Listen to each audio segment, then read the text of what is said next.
del proyecto. Primero de todo, mi nombre es Toni Ferrer, soy el comisario de este proyecto que se llama Happier Than the Morning Sun, y es un proyecto que cae dentro del programa de Trastero. Trastero, para aquellos que no lo conozcáis, es uno de los pocos espacios independientes gestionados por artistas y sin ánimo de lucro que operan en Palma ahora. Esto lo llevan dos artistas pintores, José Fiol y Tomás Pizá, y bueno, llevan en marcha unos 6 o 7 años con un programa bastante interesado y bastante interesante.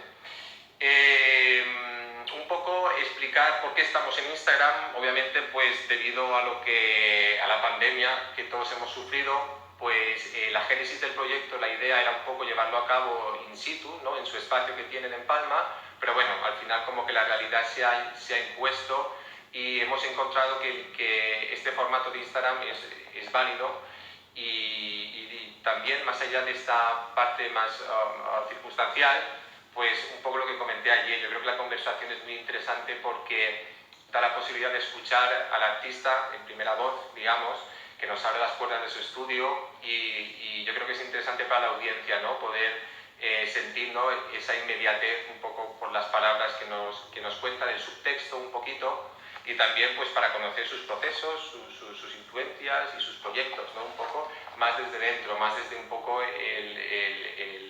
el backstage, ¿no? Que le llamo yo un poco. Y nada, entrando ya en contenido, pues seré muy breve. El contenido de este proyecto presentamos en formato no expositivo a 3 artistas. Ayer tuvimos a Jaima Carrazana, hoy tenemos a Bernat Daviu desde Barcelona y mañana tendremos a Patricia Pisanelli desde Londres. Un poco el hilo conductor de este proyecto es que los 3 artistas trabajan la pintura desde una aproximación muy experimental. Es decir, ellos lo entienden como una práctica material, ellos pintan, pero también la entienden como una categoría conceptual, una idea de la cual extraen atributos que luego aplican en sus obras, ¿vale? Hay un proceso de apropiación por parte de estos artistas y se apropian un poco de lo que les interesa, en el sentido de que puede ser la parte formal, puede ser conceptual, historiográfica, género, un artista en concreto, una obra en concreto. La toman prestada, lo reformulan y de alguna forma luego lo revierten en sus prácticas a través de sus estrategias conceptuales, ¿no? Un poco. Este proyecto va sobre la pintura entendida en el campo expandido. Este concepto lo acuñó Rosalind Krauss a finales de los 70, cuando se refería a que las categorías tradicionales como la pintura y la escultura habían colapsado a nivel teórico y práctico, ¿no? Un poco, y cómo a partir del último cuarto del siglo XX un poco empiezan a surgir, bueno, la pintura un poco como que se acerca a otros medios como puede ser la escultura o la fotografía, y hay un proceso de hibridación, ¿vale? Y esto lleva a que la pintura, pues durante los últimos 40 años se haya adaptado de una forma extraordinaria a un contexto mucho más transversal y que, bueno, haya incluido pues nuevos procesos, materiales, etcétera, etcétera, ¿no? Entonces hablamos en un sentido de la idea de la pintura en un sentido amplio, ¿no? Un poco como se ha ido ampliando. Ya entrando un poco para introducir a Bernat, pues decir que Bernat también tiene una práctica multidisciplinar. Él cultiva o trabaja, mejor dicho, la pintura, el vídeo, la performance y el diseño de vestuario. Y como él dice, su obra un poco explora la problemática de integrar el arte y la vida, ¿vale? Esto fue de hecho una cuestión súper importante durante todo el siglo XX para unas vanguardias europeas históricas en concreto.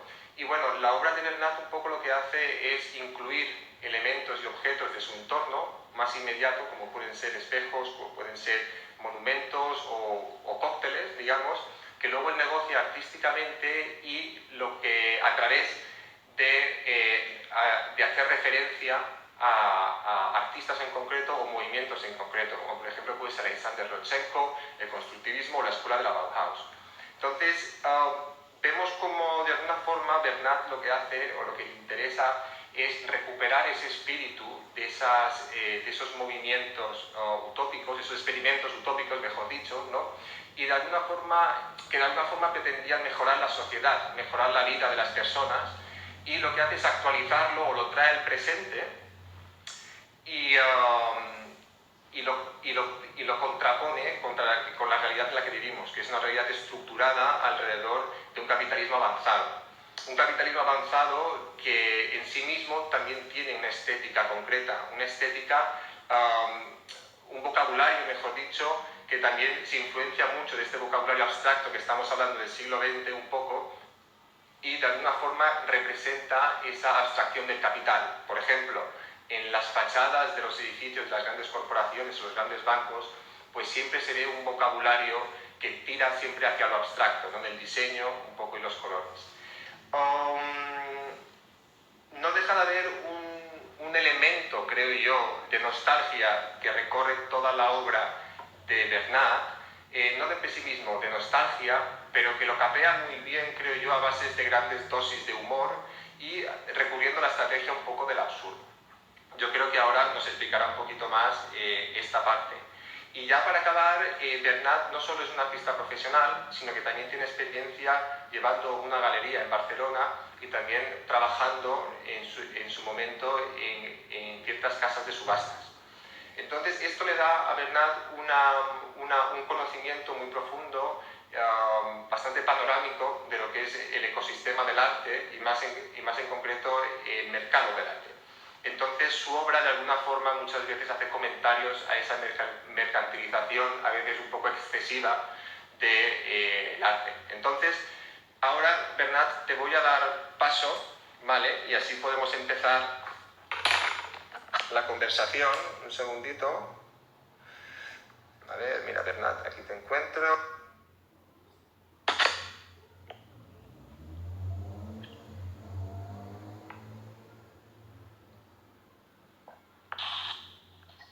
Hola, Bernat. Hola, ¿qué tal? ¿Qué tal? ¿Cómo estamos? Muy bien, aquí preparado. ¿Qué te encontramos? ¿En el estudio? Bueno, un poco como mi vida, creo que todo se mezcla y de hecho yo tengo el estudio en casa, Bueno. no solo el estudio, sino que además también tenemos el almacén de la galería, así que como tú explicabas antes, ¿no? Un poco en mi obra que mezcla el arte y la vida o todas mis vertientes profesionales y mezclan, pues la casa creo que también es un poco un ejemplo de esto. Así que estamos en el estudio, en casa, en el almacén, en la galería, donde... Bueno, es que de hecho ahora con la cuarentena que hemos vivido en España, que ha sido bastante estricta, las casas se han convertido en el espacio doméstico, un espacio de creación también, ¿no? Sobre todo para los artistas que estábamos todos en nuestras casas, ¿no? Y de alguna forma teníamos que continuar pensando, reflexionando, ¿no? Me imagino, y también trabajando, ¿no? Desde la perspectiva de lo doméstico, ¿no? Sin poder acceder quizás al estudio, ¿no? Y tener que apañárselas con lo que teníais, ¿no? Un poco. Sí, bueno, yo en este sentido creo que he tenido bastante suerte por lo que te decía, que tengo el estudio en casa. Ajá. Además, bueno, ha coincidido con una época que he tenido mucho tiempo, porque normalmente no lo tengo, porque compaginar mi práctica artística, la galería y otros trabajos que también hago, porque también trabajo para otros artistas y bueno, siempre me salen algunas otras cosillas. Ajá. Y claro, de repente me he encontrado que durante estos 2 meses pues no tenía muchas distracciones y me podía centrar en trabajar en lo mío. Y para mí, a pesar de que es un momento muy triste y muy difícil, yo no me puedo quejar porque por fin he podido trabajar un poquito en paz y de manera regular y continuada. Muy bien, muy bien. Genial, sí, hemos tenido todos más tiempo para centrarnos en lo nuestro, que eso va bien. A ver, Bernat, me habías comentado que querías comenzar con una acción. Sí, bueno, primero de todo os digo que no sé si hay mucha luz, pero es que justo ahora cuando tocaron las 7 se ha ido la luz del edificio. Así que hay luz, poco a poco iremos al ritmo del día y esto se va a oscurecer. Pero bueno, esperamos que Bueno, que pues... la electricidad que va en automático. Vale. Y nada, para empezar, lo que quería hacer era, bueno, haceros un cóctel. Y básicamente aquí tengo los ingredientes. No sé si veis la botella esta, que este es el ingrediente como más complicado de encontrar, que se llama el espíritu de Roscoe. Vale, este sí, ok. Esto se puede encontrar en la capilla de Roscoe en Houston. Ok.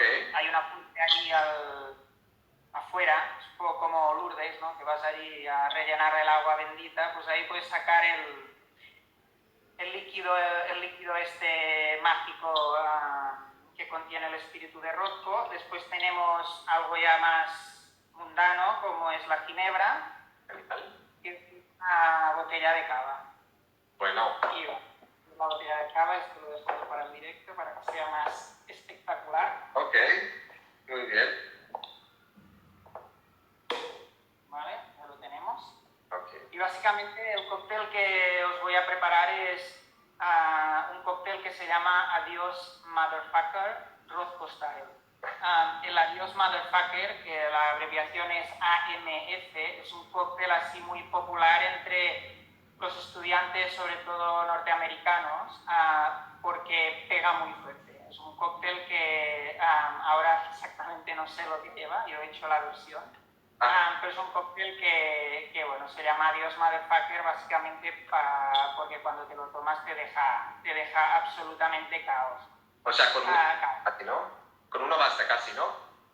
Con uno basta. Yo básicamente hice este paralelismo con los cuadros de Rothko, ¿no? El Rothko tenía esta intención con su obra de llevarte en otra dimensión, ¿no? Una dimensión más espiritual. Ajá. Y bueno, una manera de llegar a ella es a través de los cuadros, pero si no puedes ir a Houston y experimentar esta cosa tan mística de la capilla, pues aquí intentamos llevarte a través de esta bebida. Y básicamente esta bebida se compone de un chupito del espíritu de Rothko. Muy bien. Como veis, no sé si veréis el color, pero bueno, el color es muy parecido a los cuadros de la capilla. Sí, ¿no? Un rojo rojizo. Sí, es un violeta rojizo. Después le pones un poco de ginebra también. Un poquito hacia adentro. Ajá. Agua del Carmen, por aquí dicen. Un poco de cava. Le pones el hielo. Le pones un poquito de hielo. Oh, muy bien. Le voy a poner un poco más del espíritu porque así nos entonamos todos. Ahora ya vas a ojo, ¿no? Más que si os tengo que reconocer, a mí los cócteles no se me dan muy bien y nunca me han fascinado, pero bueno, es algo con lo que me he encontrado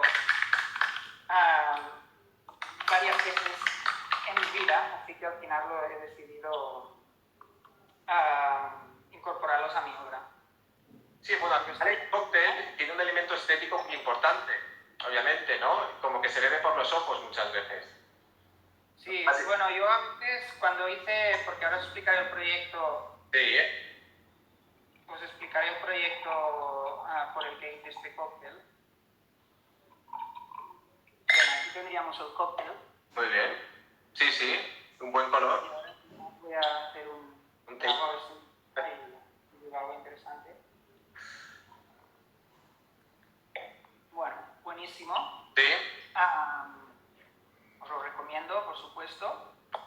Y bueno, lo que explicaba, pues esto de hacer los cócteles, que tú hacías un paralelismo entre hacer los cócteles y, no sé si has dicho hacer algo, ¿no? Hacer una composición. Sí. Pues yo básicamente me encontré que hacer un cóctel y hacer un cuadro, pues tienes ciertas similitudes, ¿no? En el sentido de que tú vas poniendo y sacando cosas, en el caso del cóctel vas poniendo y sacando ingredientes hasta encontrar, ¿no?, esta composición con la que el coctelero se siente a gusto. Ajá. Y un poco hacer los cuadros para mí fue un poco esto, especialmente en este proyecto, que era añadiendo formas, colores, sacando, cambiando, y básicamente al final pues conseguía el cuadro final. Mira, voy a poner una imagen del cocktail show, si te parece, así la gente la puede ver. Vale, ok. Sí, básicamente esta es la exposición que hice en Barcelona, en la Galería Fidel Balaguer, y lo que hice fue, además de enseñar una serie de cuadros, es también montar una barra dentro de la exposición. Y básicamente la exposición funcionaba en dos vertientes. Una era la vertiente de exposición más convencional, que uno puede ir a ver y contemplar y hacer lo que le dé la gana, pero también había la opción de tomarse cócteles que yo preparaba detrás de la barra. Y todos estos cócteles tenían alguna relación con los cuadros. Y ¿de dónde viene todo esto? Para situaros un poco, básicamente esto es una obra de hace ya bastantes años. Yo creo que hará como, es que no me acuerdo, que hará 6-7 años, imagino, que hice esta exposición. Y esta exposición venía un poco inspirada.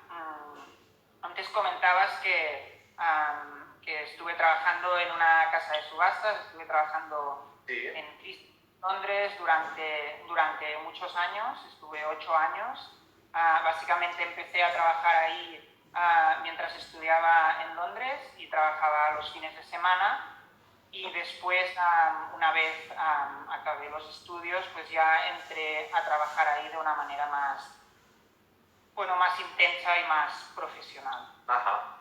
Y en aquel momento, especialmente cuando empezaba, coincidía que yo estaba muy interesado en todo lo que era el lenguaje abstracto, la historia del arte abstracto, su origen, sobre todo en el momento de las vanguardias, ¿no? Y me interesaba del lenguaje abstracto ese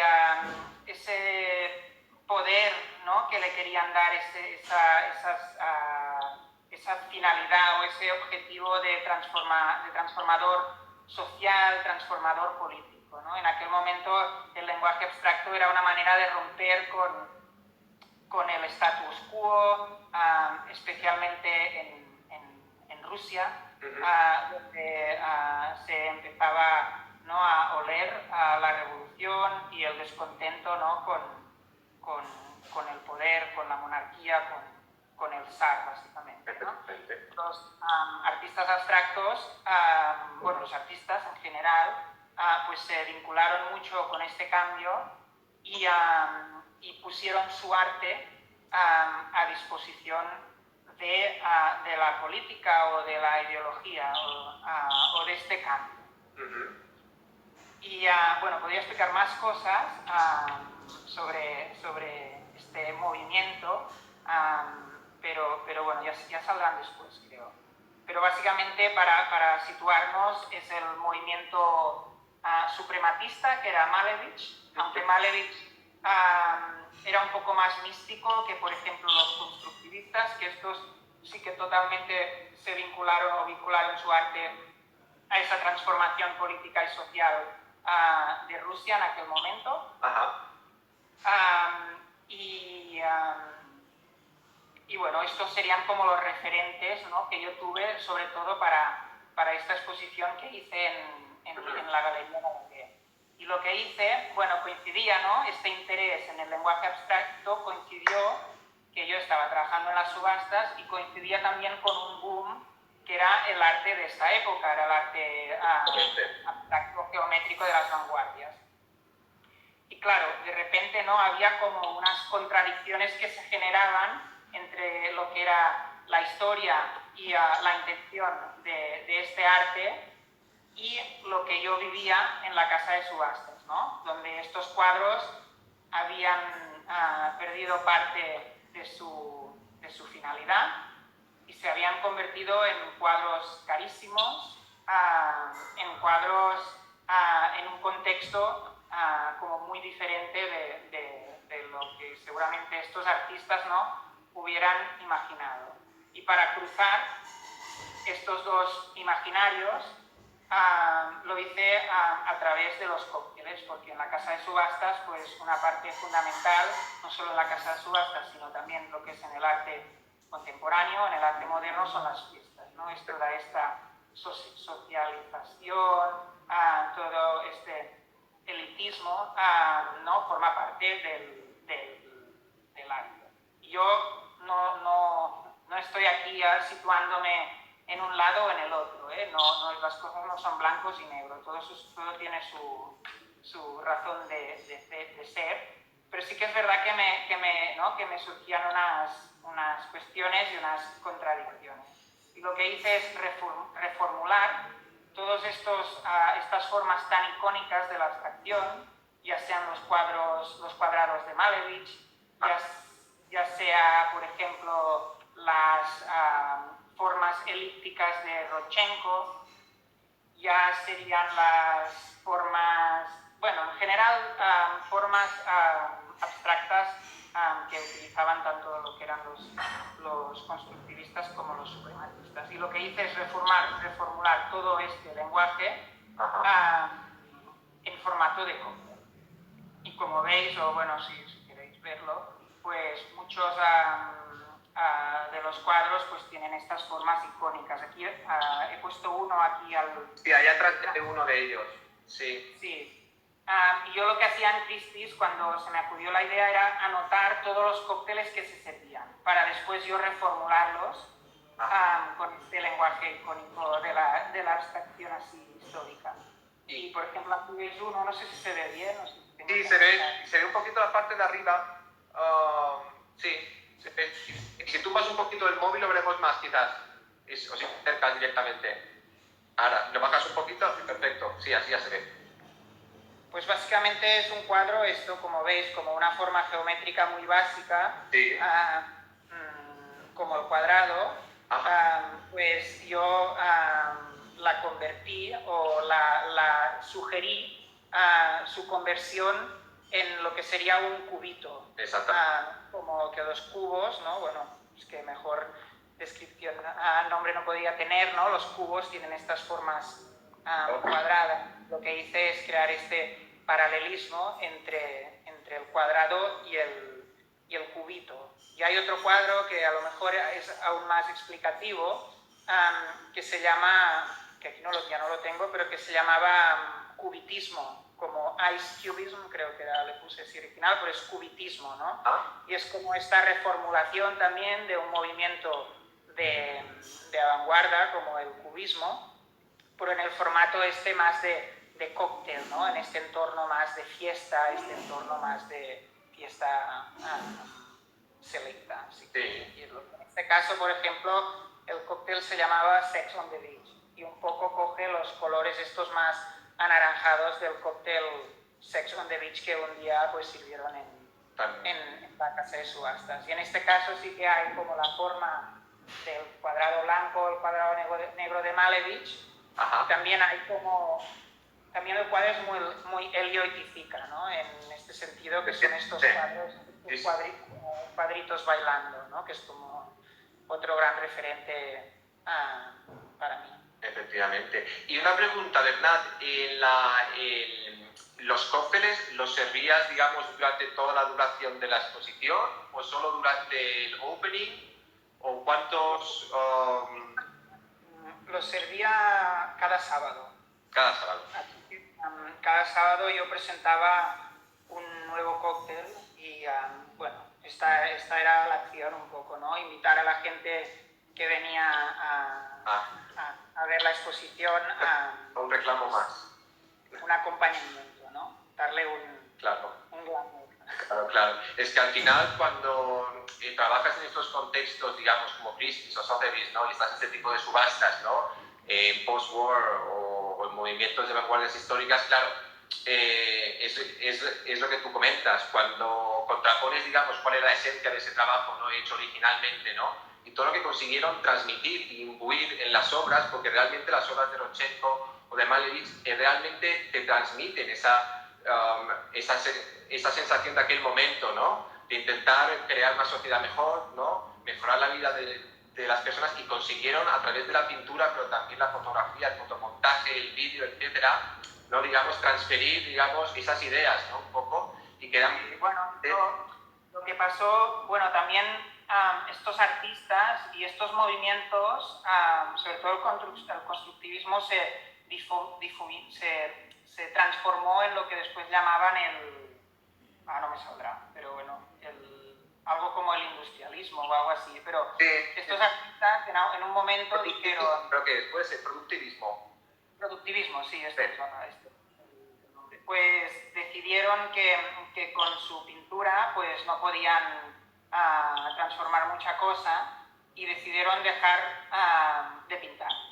Decidieron que la pintura no servía para esta transformación y dijeron que era la muerte, bueno, es una de las muertes de la pintura, ¿no? Que ha habido muchas, pero esta es una de las muertes de la pintura, donde ellos proclamaban la muerte de la pintura de caballete, ¿no? Y todos estos artistas se pusieron a hacer cosas teóricamente prácticas, ¿no? Como podrían ser vestidos, como podrían ser edificios, como podrían ser juguetes. También es verdad, ¿no?, que todo esto es muy bonito y muy romántico y acabó fatal, porque cuando el poder pues ya no los necesitaba, los apartó totalmente de su lado, los marginó totalmente y bueno, hay el caso curioso de que artistas como Rodchenko, incluso Bárbara Stepanova, que era otra gran artista, también pintora, que después dejó de pintar y que también es gran referente para mí, sobre todo los vestidos que hago. Hablaremos de los vestidos. Sí, sí. Pues esta gente, claro, de repente se sintió totalmente desemparada, ¿no? Porque ellos habían dado su vida para esta transformación y vio que se les ninguneaba y que este cambio tampoco era lo ideal. Y muchos de ellos volvieron a pintar, ¿no? Por lo tanto, esta muerte de la pintura no acabó de alguna forma, bueno, mal. ¿no? Lo que pasa que muchas veces, ¿no?, el poder y el arte no es una relación complicada. Sí, bueno, el estalinismo se lo cargó todo al fin y al cabo y los redujo, digamos, ¿no? Los marginó, como tú dices. Malevich acabó pintando esos payeses, ¿no? Un poquito esas curas, digamos, ¿no? Y dejó, digamos, esa pintura tan rompedora, porque al final son las ideas un poco, ¿no?, lo que le asusta al poder. Y claro, estos movimientos, al ser tan efectivos, ¿no?, y al transmitir ideas tan rompedoras, pues de una forma u otra, pues el poder siempre aplaca y fue efectivamente lo que pasó. Bernat, ¿te parece si hablamos un poquito del movimiento de los garrofers? Así introducimos también el tema de vestidos. Para hablar de los garrofers, pues os puedo mostrar un poco el traje que llevo. Sí. Este traje, a ver si me veis. Bueno, no sé si me veis. Bueno, básicamente... Sí, se te ve, sí, se te ve. Es un traje que aquí hay una imagen, un símbolo, que es una algarroba, una garrofa, y básicamente el garrofismo es un movimiento contemporáneo o un movimiento de vanguardia contemporánea, ¿no?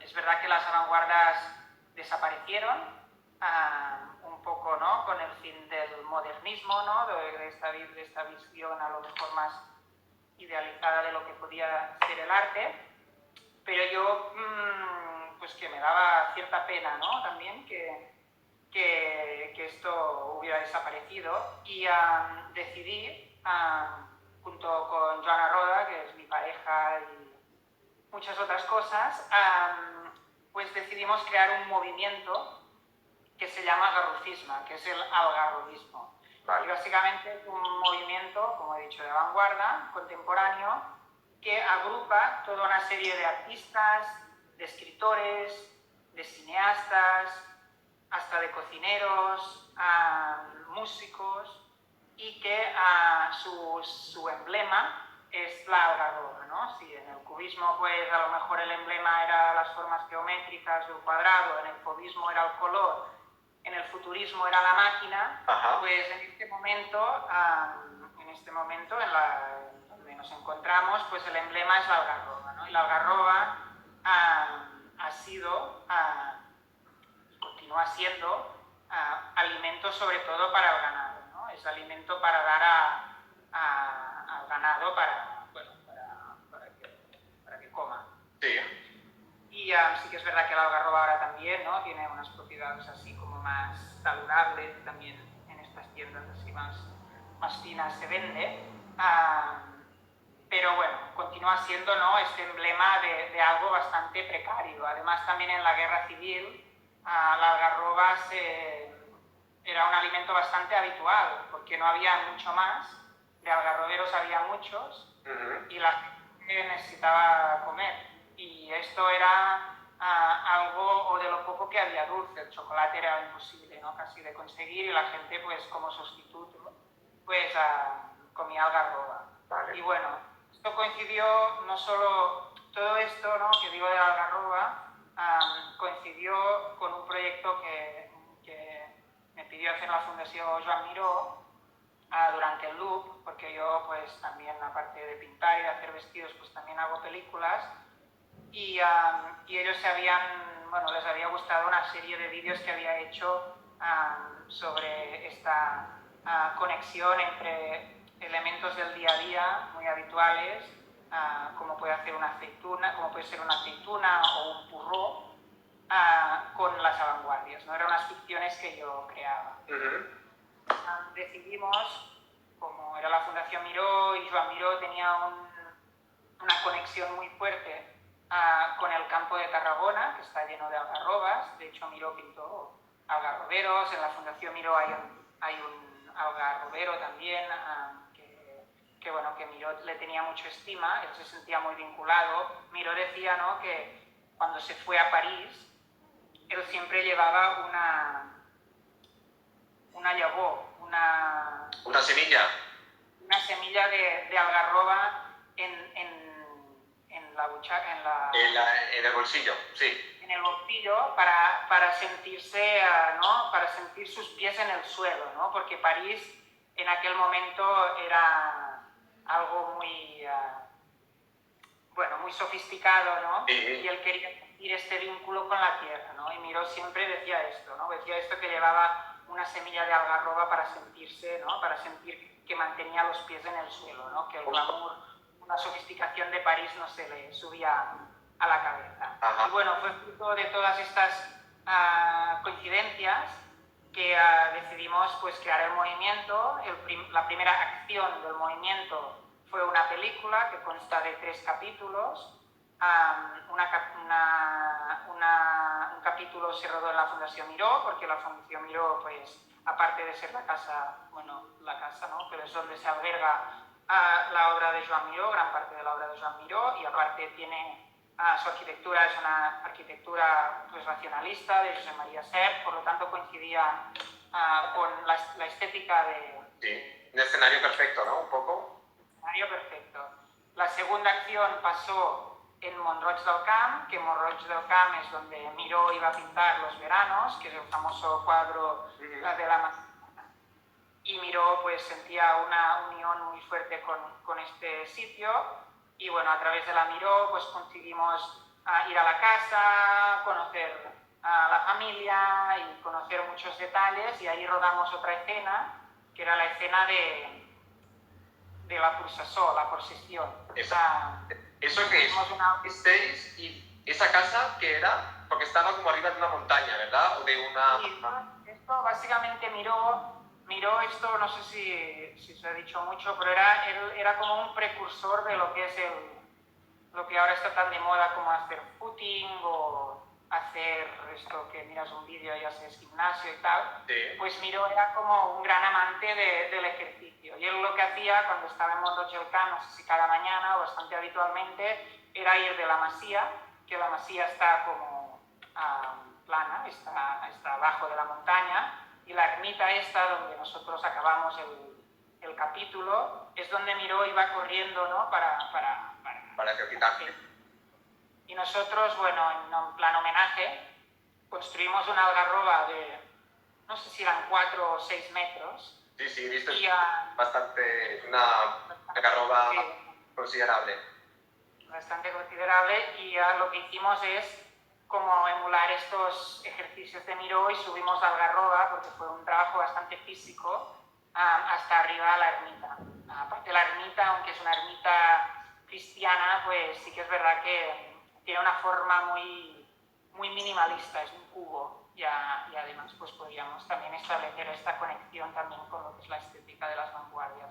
Y ya por último filmamos en La Ricarda, que La Ricarda es esta casa increíble en el Prat, que es muy increíble. El único problema es que le construyeron el aeropuerto justo al lado, y claro, y ahora es imposible vivir en esta casa, pero bueno, la casa sigue en pie, y ahí es una casa de otro artista racionalista que se llamaba Bufil, y bueno, es una casa también preciosa, también muy integrada dentro del paisaje, bueno, con todas las características de la arquitectura racionalista.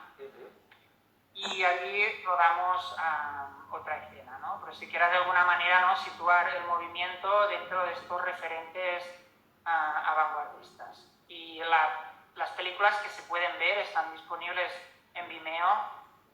A ver, yo no lo tendría que decir, pero creo que son muy buenas. Bueno, también tengo que decir que son buenas porque hubo un chico que es Marroca, que es director y montador de cine, y claro, él se puso al mando de toda esta parte, y al final son documentos, bueno, de los que yo estoy súper orgulloso.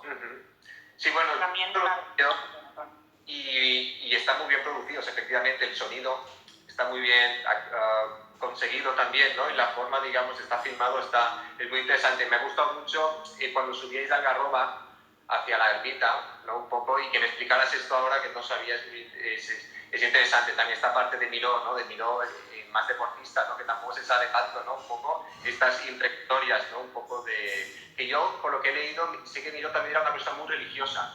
Entonces también encaja un poquito con el tema este de la ermita que comentas. De hecho, miro en Montroig al Camp, Sí. hay una ermita dentro de la casa, que no es una ermita que construyó Miró, sino que construyó su familia, pero bueno, Miró era un personaje curioso. Bueno, de hecho en Mallorca, ¿no? También. Efectivamente, te iba a decir, también está hecho por SER, el estudio que te hizo, y es precioso. Y de hecho es muy interesante porque la Fundación de Mallorca pues combina Son Boter, que es la casa tradicional donde él vivía, que de hecho dejó unos grafismos muy chulos, y está también que se puede visitar. Luego está el estudio SER, precioso, y luego está el espacio expositivo que lo hizo Moneo, pero que fue Rafael Moneo, que también como que continúa un poco esa estética más racionalista, ¿no? Un poco, entonces ya el patrimonio arquitectónico de la Fundación Miró aquí en Mallorca ya es increíble, y también la colección, ¿no? La tienen bastante... Y, bueno, luego tiene un jardín también con esculturas, o sea que lo tiene un poquito todo. Es más pequeñita que la de Barcelona, pero súper interesante. Te quería comentar un poco por el motivo de la algarroba que tienes aquí en el vestido. He comentado antes que también te habías influido un poco en la obra de Stepanova, ¿verdad?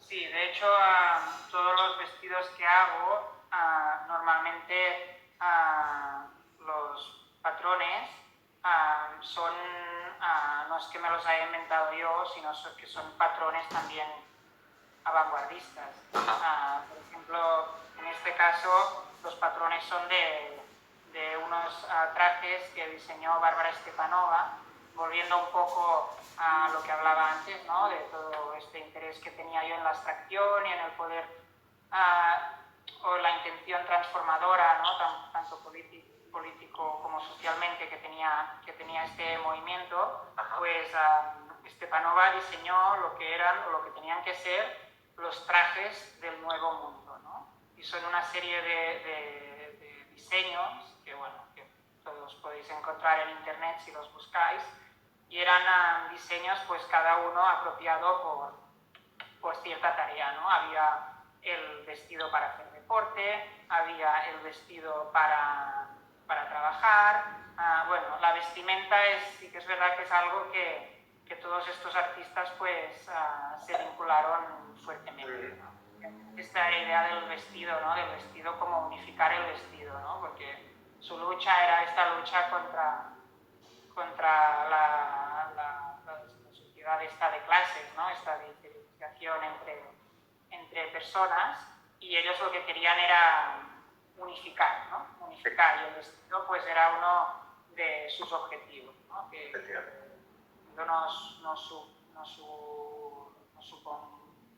supongara una diferenciación entre las personas.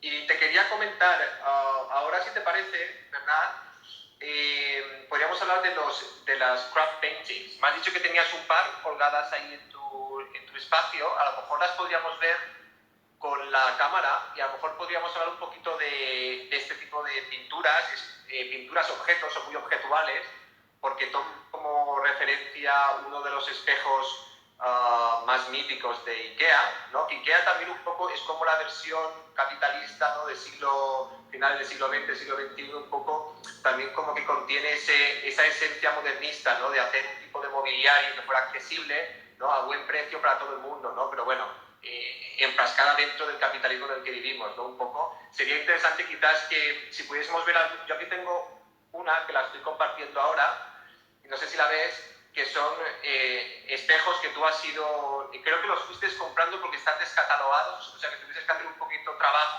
Antes de entrar en los espejos, Toni, si me permite, sí, claro. Que ves a Martina Millay, que Martina Millay es una gran algarrobista y que de alguna manera ella es la que hizo que el algarrobismo cogiera forma, ¿no? Vale. Y bueno, simplemente porque he visto a Martina y quería claro. Y de hecho, con el algarrobismo no solo ha habido lo de la Fundación Miró, esta proyección que hicimos en la Fundación, donde se mostraron los vídeos dentro de la exposición permanente de Miró. También allí hubo un catering, que bueno, es como veis, otra parte de mi trabajo, todo con productos de algarroba, y después además ha habido como otros eventos del algarrobismo. Uno, por ejemplo, fue en el Art Santa Mónica, donde allí uno se podía convertir en miembro del algarrobismo si superaba unas pruebas. Pero bueno, como os digo, el algarrobismo va apareciendo, aún no está muerto, sino que sigue su espíritu transformador y precario. Claro, bueno. Ahora entro ya en lo que es... perdona, No. Y entro ahora... He hecho este último comentario, obviamente. Sí, genial. No, está bien que el movimiento siga vivo, ¿no? Si tenéis a gente, ¿no? Digamos que está activa dentro del algarrobismo y mantiene, porque al final es la actitud, ¿no? Me imagino los comportamientos, la actitud y mantenerlo en marcha, ¿no? El espíritu y también en la práctica, ¿no? Un poco. Sí, al final yo creo que la precariedad, ¿no? Es algo que muchos artistas, escritores, galeristas, mucha gente, comisarios, escritores, no sé, bueno, mucha gente, ¿no? Vinculada al mundo cultural, pues, ¿no? Que vive a flor de piel, ¿no? Y por lo tanto está claro que la creación de este movimiento tenía un punto, ¿no? De ironía, ¿no? Pero sí que es verdad que todo el mundo puede sentirse, o no todo el mundo, pero mucha gente se puede sentir vinculado, ¿no? Y al final esto que hicimos de pasar pruebas en Santa Mónica era una chorrada, ¿no? La idea era cómo preservar este espíritu activo. Claro. Y ahora hablo de estos cuadros, de los cuadros de los scrap painting, que estos cuadros, bueno, como tú decías, Toni, ¿no? Estos espejos son espejos que mucha gente, ¿no? Reconoce, ¿no? Que mucha gente ha tenido colgado en casa, ¿no? Ahora es verdad que mucha gente se avergüenza y lo niega, pero la realidad es que estuvo presente en muchos espacios domésticos. Yo me acuerdo la primera vez que los vi, hace mucho tiempo, me horrorizaron, pero me quedé con la forma, ¿no? Y aparte es algo que he ido viendo ya no solo aquí, sino en todo el mundo, ¿no? Así que tiene bueno, al final es una forma universal, ¿no? Y de repente yo creo que empecé a hacer obra con lo que es todos los scrap, con los espejos scrap, que parece que sea mierda no, pero sí, diferente. Pero realmente lo que son como es IKEA esto, son suecos y quiere decir como un mar picado, un mar ondulado, ¿no? Y básicamente, bueno, la forma pues es muy explícita, ¿no? En este sentido, pero también me gustaba esto, ¿no? Como que de repente se pudieran también confundir con, en vez de espejos ondulados, ¿no? Espejos de mierda, ¿no? Y de hecho yo me empecé a interesar por estos espejos cuando IKEA dejó de fabricarlos, ¿no? Porque hubo un momento que IKEA dejó de fabricarlos. Es uno de los productos que más éxitos ha tenido de IKEA, pero supongo que pasó de moda, ¿no? Y yo me acuerdo que después me di prisa a coleccionarlos, pero coleccionarlos en el sentido de comprarlos en Wallapop, en gente que se los quería sacar de encima. Ajá. Y bueno, hubo un momento que tuve muchos, ¿no? Y sí que es verdad que como me interesan mucho las formas icónicas, también, ¿no? Todo lo que he hablado antes de los movimientos de vanguardia, pensé que esta forma era una forma muy icónica de mi tiempo, ¿no? O de los 2000, ¿no? De una forma que mucha gente se puede sentir, no sé si identificada, pero sí que puede reconocer.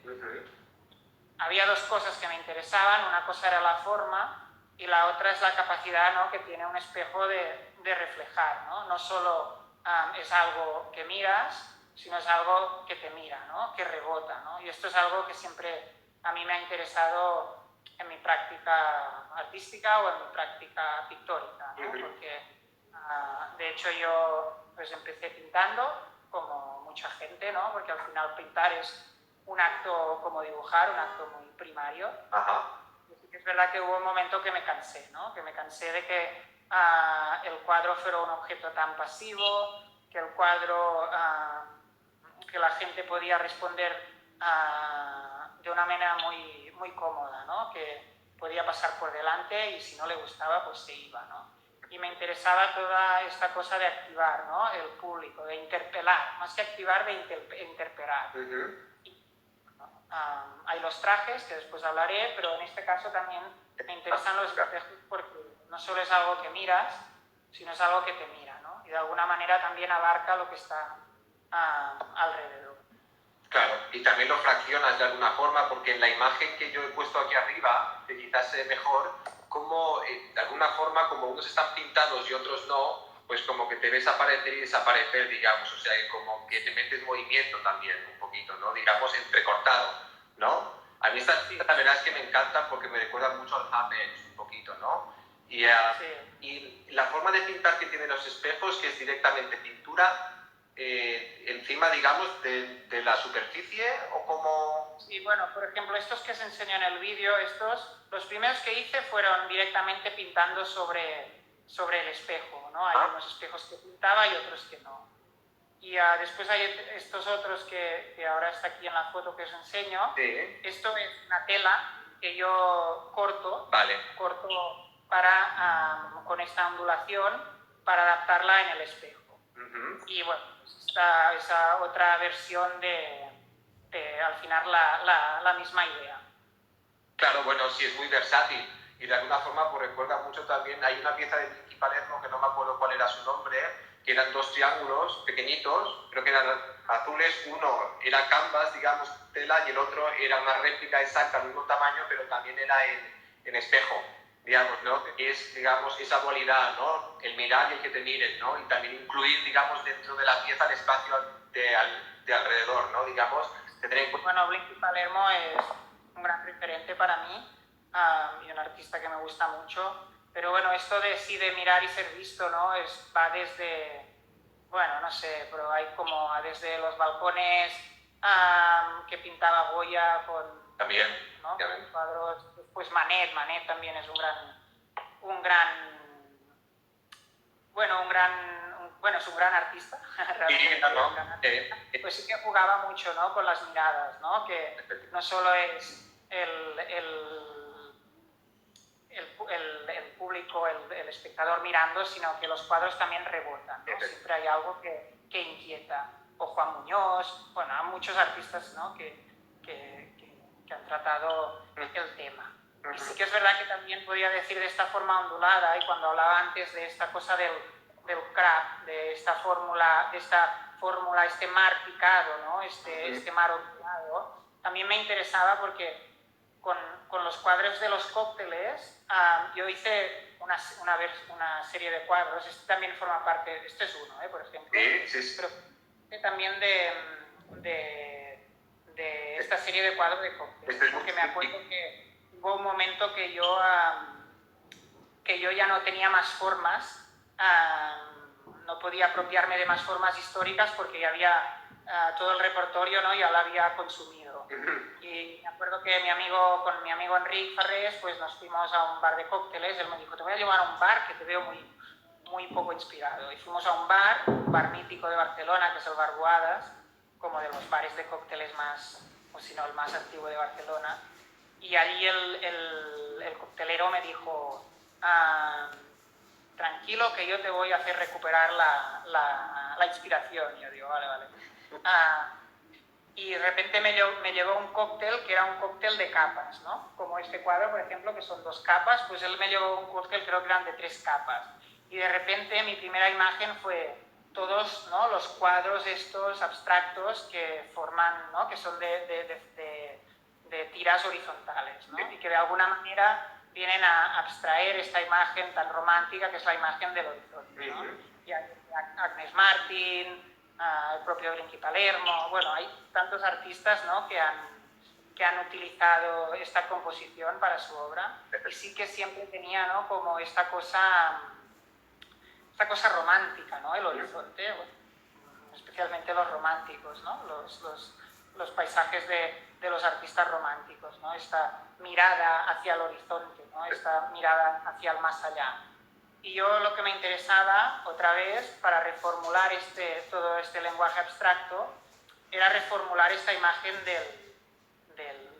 del horizonte. Y lo que hice es, basándome en este cóctel que me sirvieron en el Boadas, es hacer estos cuadros de horizontes donde el color de arriba se derrocha. ¿Se derrocha? ¿Está demasiado lleno? Se hace como el tipping, ¿no? Como que se desborda un poquito. Se desborda y de repente en esta línea del horizonte tan perfecta se ve alterada, ¿no? O se ve obstruida o se ve atacada. Y bueno, esto son una serie de cuadros que de hecho se llaman charrupa cabeza, que esto es como una expresión un poco, no sé si muy... Charrupa, catalán. Sí, es muy catalán, porque yo soy de un pueblo muy pequeñito, de 150 habitantes, por lo tanto es una expresión que oía bastantes veces y decidí aplicarla al cuadro, ¿no? Y un poquito también es interpelar, ¿no?, al espectador, ¿no?, de como charrupa o chupa que se está besando, ¿no? Es alguna manera también, o para mí es alguna manera, ¿no?, de establecer un diálogo, ¿no?, Y nos has dicho, y nos quedan 3 minutitos, Bernat, pero nos has dicho que también desde Craft Paintings también surgió los vestidos, digamos, ¿no? Sí, las formas también, que creo, no sé si la tengo por aquí salvada, no la tengo. Ah, sí, te tengo aquí, mira. Tengo aquí. Es una exposición en la galería donde, bueno, era una exposición con Ángela de la Cruz y Vasilis Asimokopoulos. Yo he trabajado muchos años para Ángela y, bueno, somos amigos. Ajá. Y decidimos hacer una exposición en la galería y coincidió con mi aniversario y decidí celebrar como el aniversario en la galería. Ajá. Y hice un pastel, no sé si se ve mucho, pero el pastel básicamente es un espejo de Ikea en forma... Sigue la forma. Un pastel en forma de espejo de Ikea, ¿no? Y lo que hice era, no solo había los cuadros, sino que había el pastel y había estos trajes, como el que llevo, que de hecho creo que es este de aquí.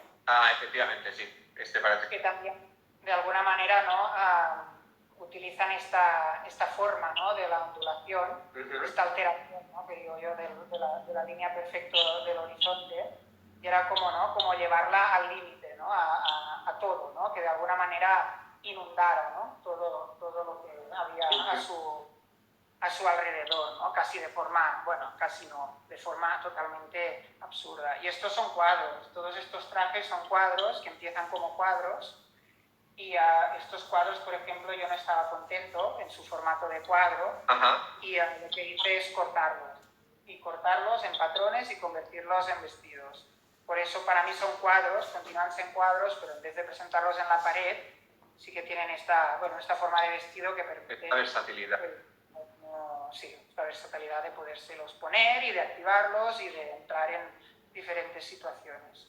Sí, es muy interesante como del mismo motivo le has dado diferentes formas, ¿no? Volver a la misma forma y trabajar, ¿no? Y un poco acabar como comenzábamos, ¿no? Una forma de implementar, ¿no? O de acercar la vida y el arte, ¿no? Y yo creo que esto sí encapsula muy bien lo que es tu práctica. ¿Verdad? Yo creo que sí, es esta cosa de encontrarte dentro del arte, pero querer salir, pero querer entrar. Creo que mi obra es esto, entrar y salir todo el rato, ¿no? Como que me encanta el arte, yo soy... ¿no? Me encanta el arte, me encanta. Sí, ¿no? Pero también, ¿no? Tengo una vida, ¿no? Y bueno, cada vez se difumina más mi vida entre el arte y la vida, pero sí que es verdad que me gusta salir, ¿no? Porque si no al final es algo como muy endogámico, algo muy solo para nosotros, ¿no? Y no sé, me gusta, ¿no? Las contradicciones que generan, ¿no? Al salirte, ¿no? de este lenguaje. Bueno, Bernat, nos quedan literalmente 10 segundos.